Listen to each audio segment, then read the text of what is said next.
Bonjour à tous et bienvenue dans l'Instant T, votre quotidienne qui décrypte l'actu du Finistère. Alors aujourd'hui, place au cinéma à l'occasion des projections en avant-première. Ce mardi soir à Brest, des films Les Châteaux de Sable et Le Dernier Coup de Marteau. Nous recevons Alix Delaporte, réalisatrice du Dernier Coup de Marteau. Bonjour Alix. Bonjour.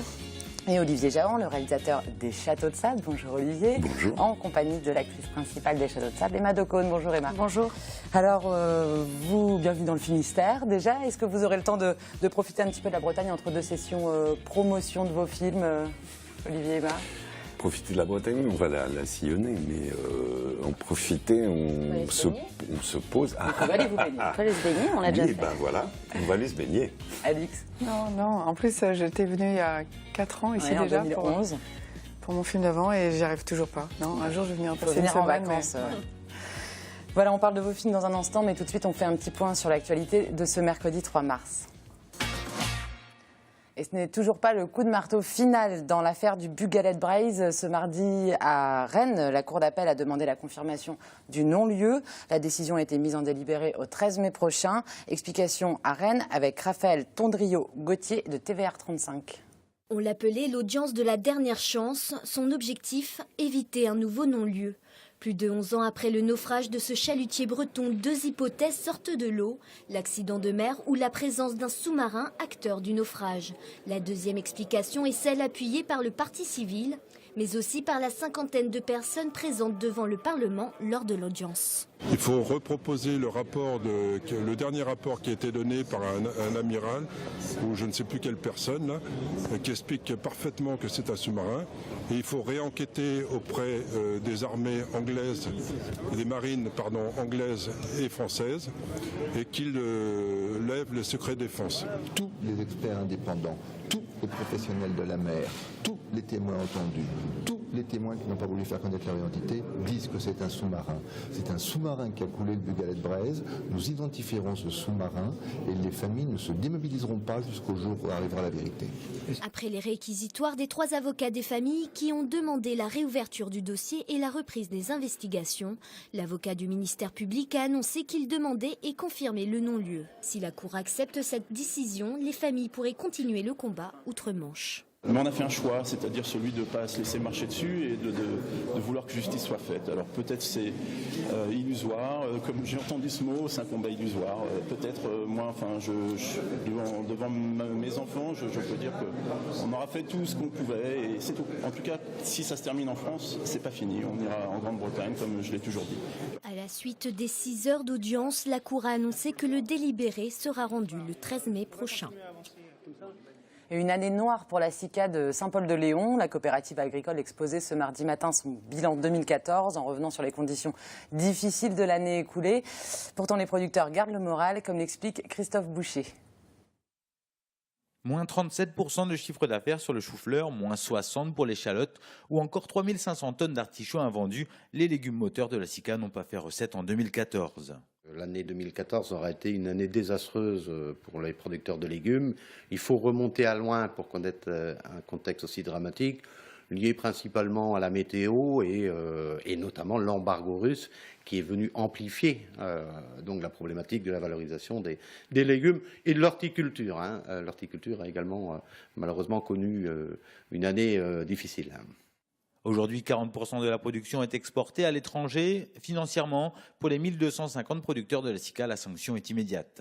Il faut comprendre que 75% des producteurs ont perdu plus de 20% de leur chiffre d'affaires. Aujourd'hui, dans les chiffres, il n'y a pas de producteur qui évidemment a 20% de marge, donc les trésoreries ont été très fortement impactées, avec en effet beaucoup d'interrogations, beaucoup de doutes dans les campagnes, beaucoup de difficultés dans les remises en culture. J'ai envie de dire, après la pluie, le beau temps, donc on peut espérer que 2015 soit quand même plus favorable. On va voir. Jean-François Jacob reste malgré tout optimiste entre le bio qui a vu ses productions tripler en 6 ans ou l'arrivée des petits légumes et le retour des anciens légumes. Quelques signaux sont au vert, d'autant que les 2 premiers mois de 2015 sont plutôt encourageants côté production légumière. Voilà, et comme chaque jour dans l'Instant T, nous nous intéressons à un parti en lice pour les élections départementales. Première élection départementale pour une nouvelle donne. C'est créé en 2013. Ce nouveau parti présente 2 binômes dans le Finistère pour les élections des 22 et 29 mars prochains. Frédéric Lorenzon les a rencontrés. C'est un nouveau venu dans le paysage politique français. Le parti Nouvelle Donne a été fondé fin 2013 par le collectif Roosevelt, un groupe d'hommes et de femmes proches de la gauche, comme l'économiste Pierre Larouturou, ancien membre du Parti socialiste et artisan des 35 heures au début des années 90. Le Parti Nouveau revendique 200 adhérents dans le Finistère, mais ne présente que 2 binômes sur les 27 cantons. Nouvelle Donne n'existe que depuis un an, on est un tout nouveau parti. Déjà aux européennes, quand même, on avait rassemblé plus de 500 000 citoyens qui nous avaient soutenus, y compris de très bons scores en Bretagne.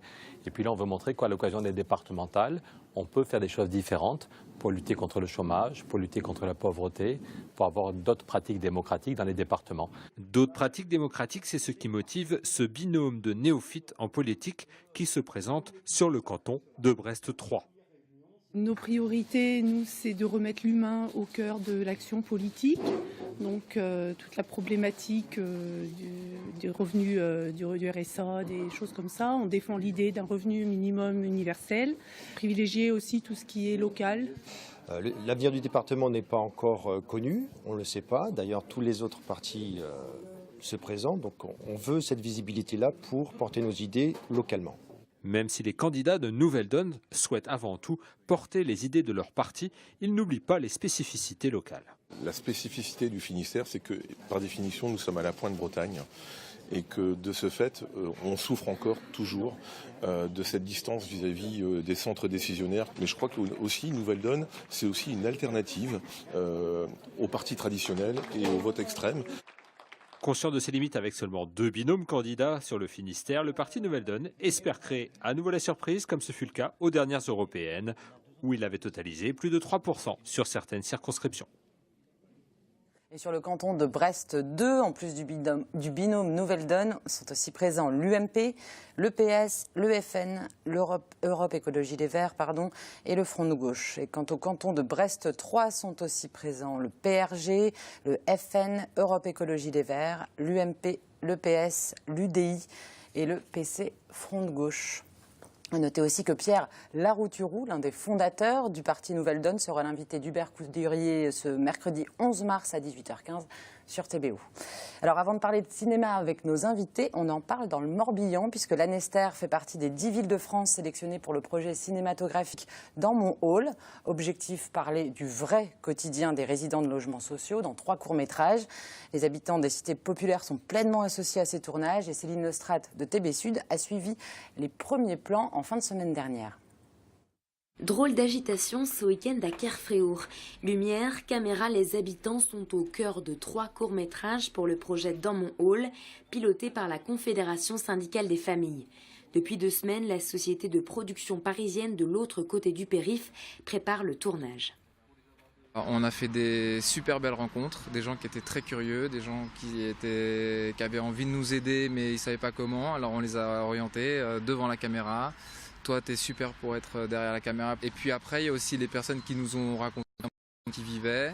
Et ça inspire aussi les 3 scénarios qui seront dans mon hall 2015. 3 scénarios différents, dont Oublié, un court-métrage d'amour, une lettre de rupture et la nostalgie des bons moments passés avec l'autre. Aminata est une des héroïnes. Toujours en quête de nouvelles expériences, elle n'a pas hésité à passer devant la caméra, mais pas toute seule, avec sa maman Sandra, qui joue le même personnage que sa fille des années plus tard. Outre la complicité avec sa mère, Aminata est surtout fière du projet et de sa ville. Ça montre un peu déjà l'ouverture d'esprit des gens, pour déjà qu'ils veuillent bien participer dans un film, tout ça. Ça montre qu'ils sont assez ouverts et je trouve ça sympa parce que comme c'est fait surtout avec les gens de l'Annester, ça montre, c'est plus convivial, ça permet de connaître des gens, tout ça, de se rapprocher quoi, et d'être plus actif dans la ville, c'est sympa. Présenté par la Confédération syndicale des familles en octobre dernier, Dans mon hall n'a pas tout de suite fait l'unanimité.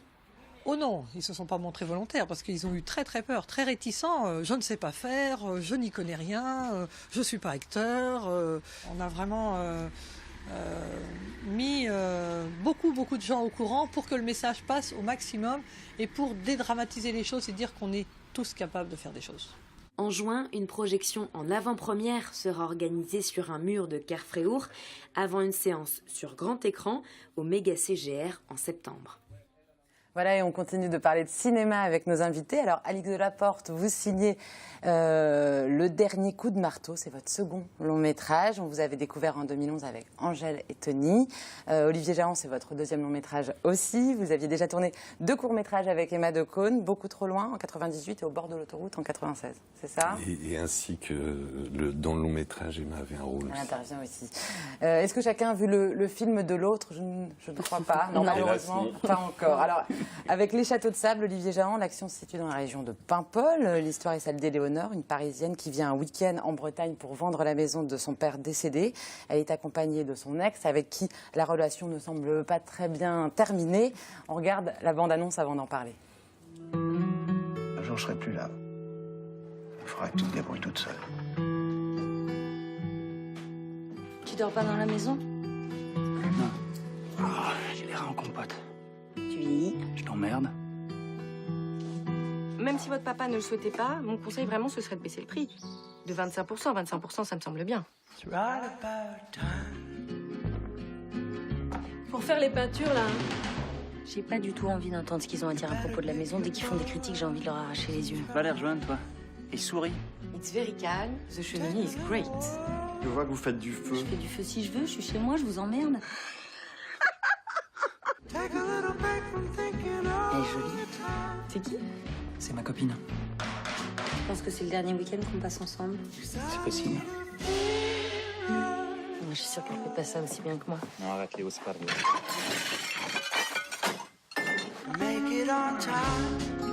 Va filer ton parfait amour, va, tu seras tellement plus heureux. ce serait bien,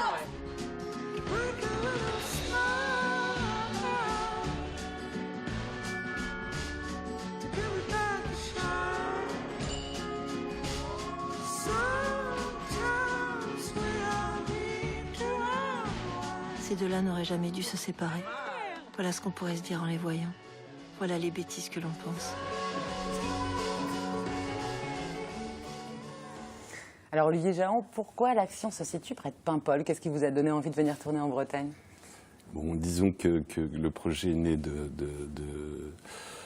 une part autobiographique, puisque mon père avait une maison du côté de Paimpol, près de Les Ardrieux, et qu'il est mort 2 ans avant que je ne tourne ce film, et que j'ai hérité de cette maison. Donc c'est toute la partie autobiographique du film et tourne autour de cette maison dont j'ai hérité, que j'ai essayé de mettre en vente.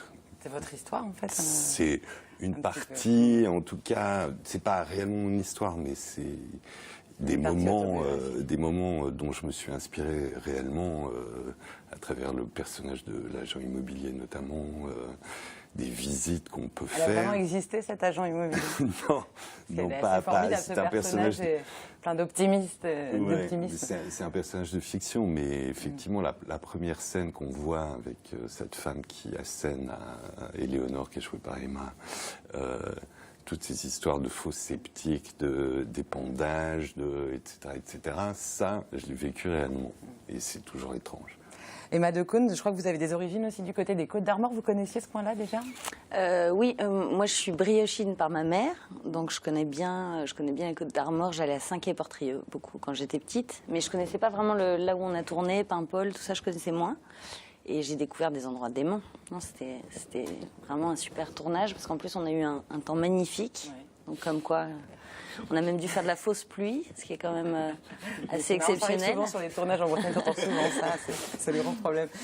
Vous pensez à Emma Decaune en écrivant le rôle d'Éléonore? Oui, je peux le dire clairement. De toute façon, c'est un film, c'est un projet qu'on a envisagé de manière un peu modeste et familiale avec des gens que je connaissais, que ce soit Emma, que ce soit Jeanne Rosa qui joue l'agent immobilier, que ce soit Christine Brucher qui joue Maëlle dans le film. Les 2 seuls acteurs, on va dire, que je ne connaissais pas, que j'ai rencontrés, c'est Yannick Régnier et Alain Chamfort. Emma Decaune, qu'est-ce qui vous a séduit, vous, dans le scénario, le film d'Olivier Jahan? Plein de choses. D'abord, le fait de retravailler avec Olivier, puisque c'est avec lui que j'ai vraiment démarré, donc j'aime bien qu'on soit fidèle. Et puis, c'est la première fois qu'on me propose un rôle j'allais dire de femme, un rôle qui correspond plus à l'âge que j'ai déjà, et puis c'est un personnage qui traverse tellement de choses, c'est-à-dire qu'il y a le deuil du père, mais il y a cette renaissance à travers cette histoire d'amour et tout ça, donc c'est un personnage qui le temps d'un week-end vit une transformation assez flamboyante, et donc c'est génial à jouer, quoi, c'est vraiment un cadeau. Donc voilà, ça, plus plein de choses, plus travailler avec Olivier, plus la Bretagne, plus Diastème aussi qui a coécrit le scénario et qui est aussi, c'est un peu la famille, quoi. C'est des gens avec qui j'aime travailler, avec qui je comprends, enfin on fait partie, on a un univers commun et voilà. Un film dans lequel vous avez été bien dans vos baskets, bien dans le film tout au long du tournage, j'imagine, ça a dû bien se passer. C'était un tournage très rapide, très rapide. Mais effectivement, il y a eu plein de moments. Ce qui était un cadeau pour moi, c'est que les comédiens se sont vraiment directement emparés des rôles et qu'il y avait à la limite peu de travail à faire autour de redéfinir des choses. Les choses étaient posées de manière très claire dès le départ. Après, il fallait ajuster, affiner, etc. Mais j'ai eu un plaisir énorme à travailler avec tous ces comédiens. Ouais. Dans le dernier coup de marteau, Alix Delaporte, l'histoire se déroule donc dans le sud de la France. Nadia et son fils Victor vivent dans une caravane au bord de la Méditerranée. Elle est malade. Lui, il essaie de rentrer en contact avec son père, qui est un chef d'orchestre très réputé. On va regarder la bande-annonce et on en reparle ensuite. Je viens voir mon père. Comment tu t'appelles? Victor. Ma mère, c'est Nadia. Tu as quel âge? 13 ans. 14 bientôt. Je n'ai pas d'enfant. Il a dit quoi, le médecin? Il arrête le traitement pour voir comment je me débrouille. Il arrête tout. On va le voir, le chef. Il y en a qui acceptent qu'on assiste aux répétitions, mais lui, il va voir personne. Il n'attend pas 10 ans pour dire à quelqu'un qu'il a un enfant. Maintenant qu'il est là, t'attends quoi? Qu'il reparte à l'étranger? Plus doux. On peut demander à ce gamin ce qu'il fait, là? On va aller où? Chez mes parents. À Chalon. Pourquoi vous êtes revenu? Pour me voir?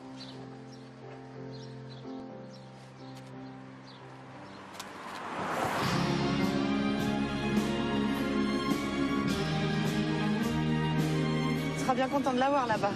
Où ça, là-bas? Tu fais ce que tu veux avec lui et tu le fais pas venir ici.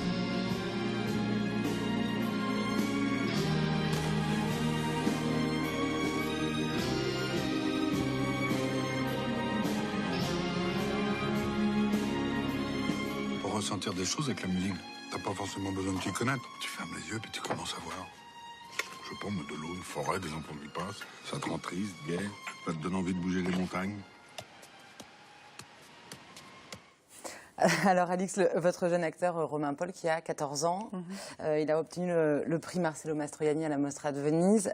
Comment vous l'avez découvert? Parce que je l'ai trouvé vraiment exceptionnel pour son âge. Il est plein de naturel et d'émotion. Normalement, c'est un processus de casting, c'est-à-dire que j'écris, il faut que je trouve l'acteur, je regarde un peu à Paris d'abord, et puis là je vois arriver plein de petits gamins tout blancs et tout malades, et en fait je me dis c'est pas possible, on tourne dans le sud, à Bauduc, en Camargue, il me faut des gamins qui soient tannés, ils habitent sur une plage, donc il faut qu'on y croie.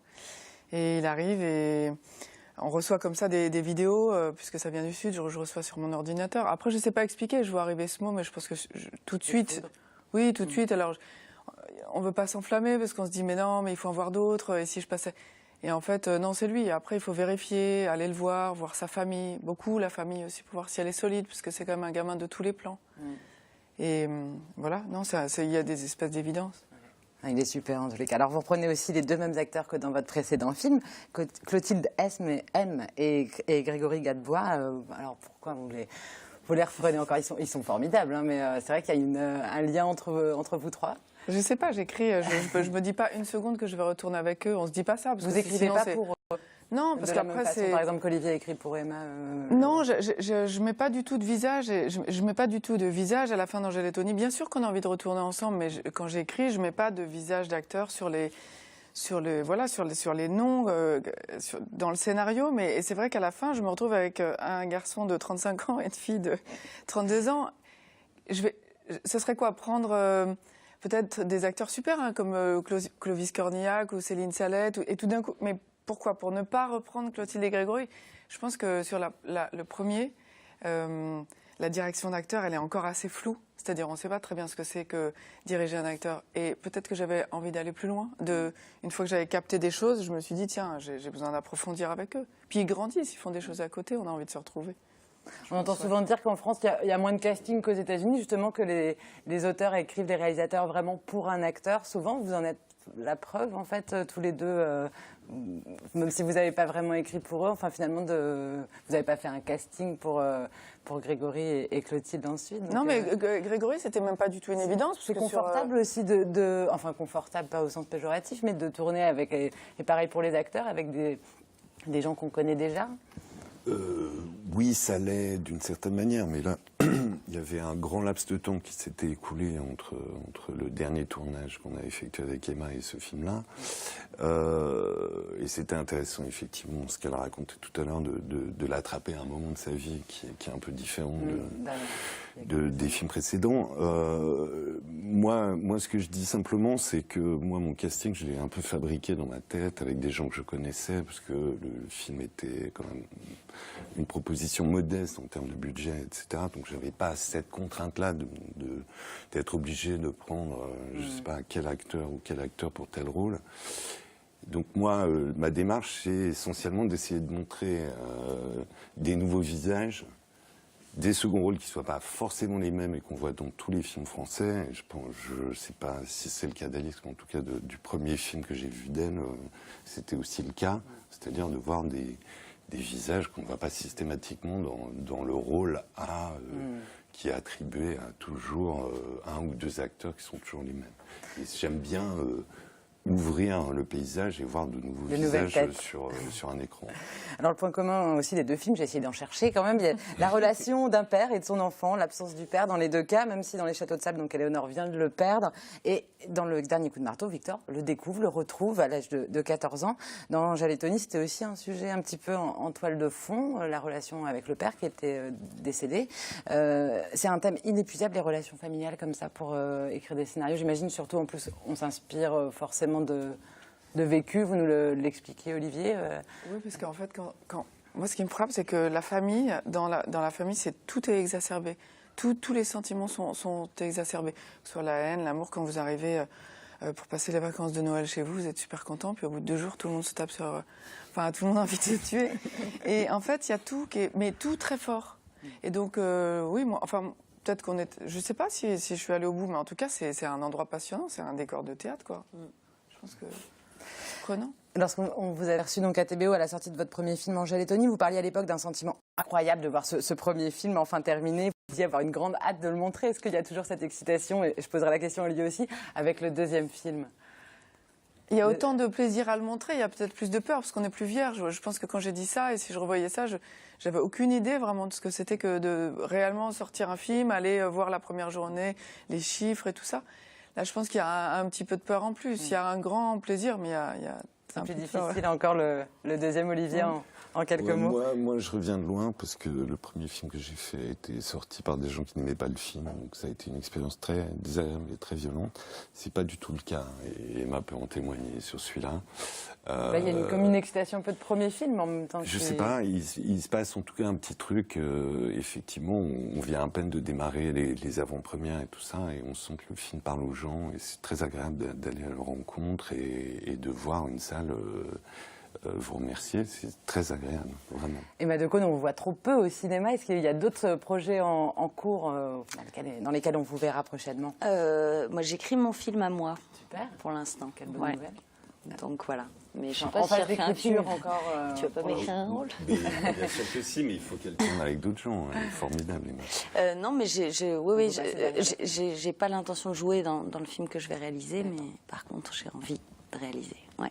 Bon, vous viendrez nous en reparler avec plaisir. À l'occasion. Donc, je rappelle que Les Châteaux de Sable, c'est en avant-première ce mardi soir aux Libertés à Brest à 20h15.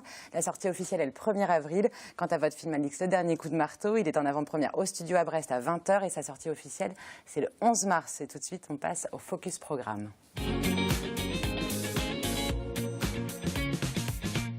Et ce mercredi à 18h30 sur TBO, ne manquez pas Breton d'ailleurs. Ce mois-ci, Marie vous emmène au sud du Maroc, un périple entre Marrakech et l'entrée du désert de Merzouga. On y découvre même les studios de cinéma à Ouarzazate. On regarde un petit extrait.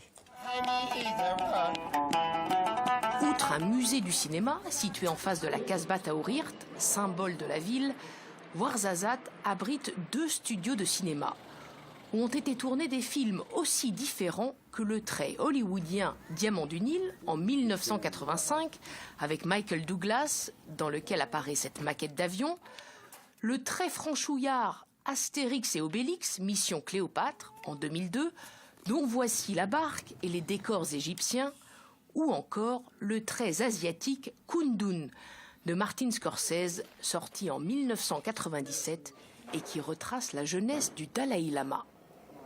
D'ailleurs, Emma Decaune, vous aviez tourné dans Astérix et Cléopâtre avec un petit rôle, vous étiez la secrétaire de César. De César.